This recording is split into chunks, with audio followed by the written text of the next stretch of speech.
สบายดีมื้อนี้จะพาทุกคนมาเฮ็ดซีนดาอยากเอาผักมาโชว์เด้โอ้ว้าวซีนโอ้นี่ซอยมาเรียบร้อยแล้วโอ้น้ำจิ้มโอ้อันนี้จะเป็นน้ำจิ้มเนาะอย่าอะไรตื่นหมดอันนี้เป็นหม้อผู้ใดสนใจอยากได้หม้อตัวนี้สามารถสั่งซื้อได้เนาะราคาถึกๆเนาะสนใจสามารถซื้อ สบายดีคุณหมอหนึ่งมาเลยฮะเอาอยู่ เดี๋ยวเขาจะเตรียมเฮ็ดกินก่อน แต่ จุ่มมาเขาเฮ็ดมันกินรสชาตินะ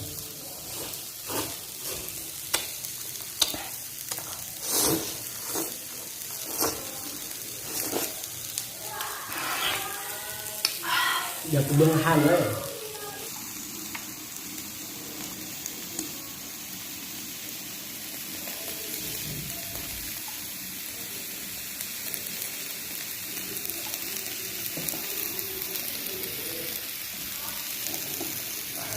ini ditangkal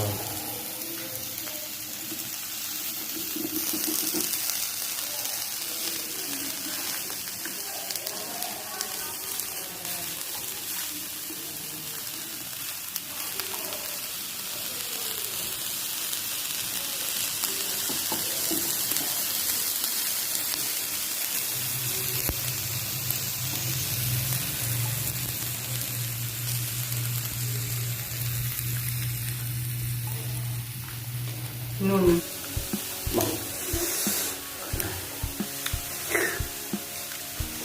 อันนี้เป็นซีนนะข้างล่างเป็นซีนดับ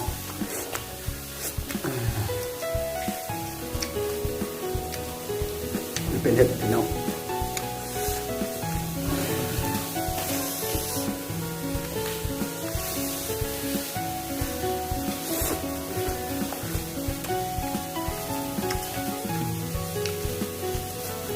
ผักกาดเซลอน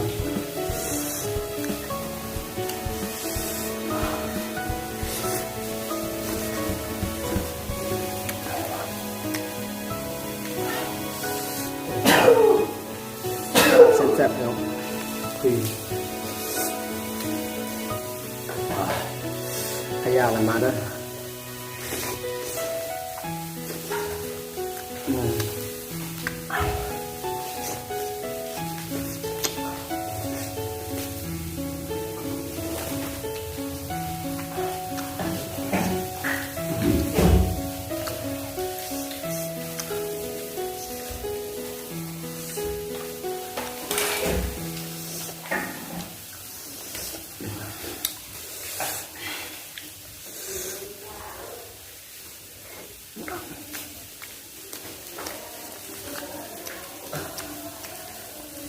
เซลอน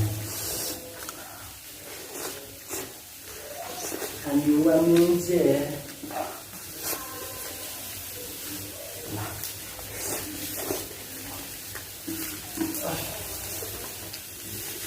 ซีมัวเลย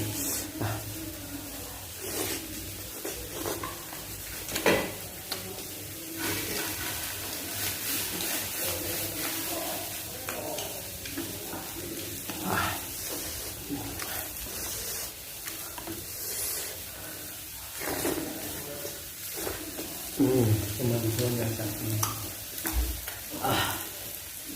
เดี๋ยวนอกทางเรานี้สไปรัน เห็นไหมซีโซ่เขาเบิ่งเลยก็ความแซ่บมันเยอะจังเลย ความแซ่บวะไปสวรรค์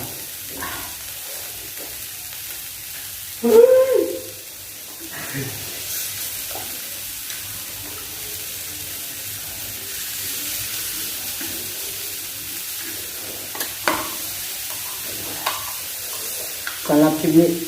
จบเพียงเท่านี้เนาะเขาจะกินก่อนเป็นห้อนก็บอยละ